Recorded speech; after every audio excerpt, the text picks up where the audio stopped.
JX news Chhattisgarh में आपका स्वागत है। चलिए बढ़ते हैं खबरों की ओर।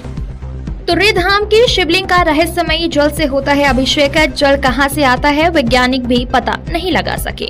छत्तीसगढ़ के हृदय स्थल शक्ति जिले के अति पावन धरा तुर्री धाम शिव भक्तों के लिए अत्यंत पूजनीय है। सावन मास में हजारों की संख्या में शिव भक्त अपनी मनोकामना लेकर तुर्री धाम पहुंचते हैं। हालांकि यह साल के 12 महीने भक्तों की भीड़ देखने को मिलती है। स्थानीय लोगों के मुताबिक यहाँ का शिवलिंग प्रमुख ज्योतिर्लिंग के समान ही वंदनीय है। इस मंदिर का स्थापत्य अनोखा है। इसके चारों ओर मंडप बनाया गया है। गर्भगृह मंदिर के मुख्य प्रवेश द्वार से 8 फीट की गहराई पर है।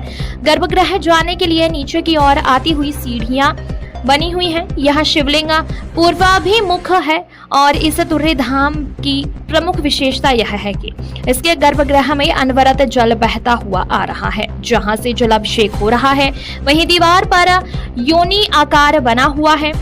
साथ ही जल कहां से आ रहा है ये आज भी रहस्य है। इसका पता भूवैज्ञानिक भी नहीं लगा पाए हैं।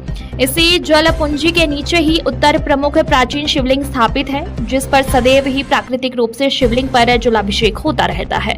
इस जल स्रोत की खासियत यह है कि उसकी गति वर्षा, ग्रीष्म, शीत ऋतु अलग अलग समय में धीमी और तेज गति हो जाती है, लेकिन ये जल स्रोत आज तक बंद नहीं हुआ है। इस जल पुंज को स्थानीय लोग गंगा जल के समान ही पवित्र और औषधीय गुणों से भरपूर मानकर बोतलों में भरकर अपने घर ले जाते हैं। मान्यता है कि अस्वस्थ होने पर इस जल को पिलाने से अत्यंत लाभ मिलता है।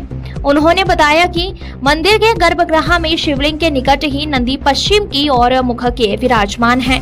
मिली जानकारी के अनुसार शक्ति राज्य के राजा लीलाधर को सपना आया, जिसमें शिव जी ने कहा कि मैं यहाँ पर हूँ, मुझे बाहर निकालो। तब राजा लीलाधर ने अपने लोगों को उक्त स्थान पर भेजा और शिवलिंग खोजने लगे।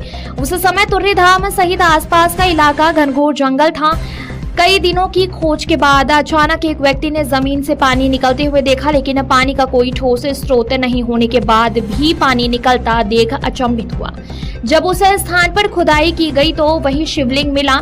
इसके बाद राजा लीलाधर के द्वारा मंदिर स्थापना की गई। यहाँ हर साल तुर्री मेला लगता है। शिवरात्रि पर सुबह 4 बजे सबसे पहले राज परिवार के राजा पूजा अर्चना करते हैं और प्रदेशवासियों के लिए आशीर्वाद मांगते हैं। फिर श्रद्धालु दर्शन करते हैं। शक्ति से योगेश सिदार की रिपोर्ट।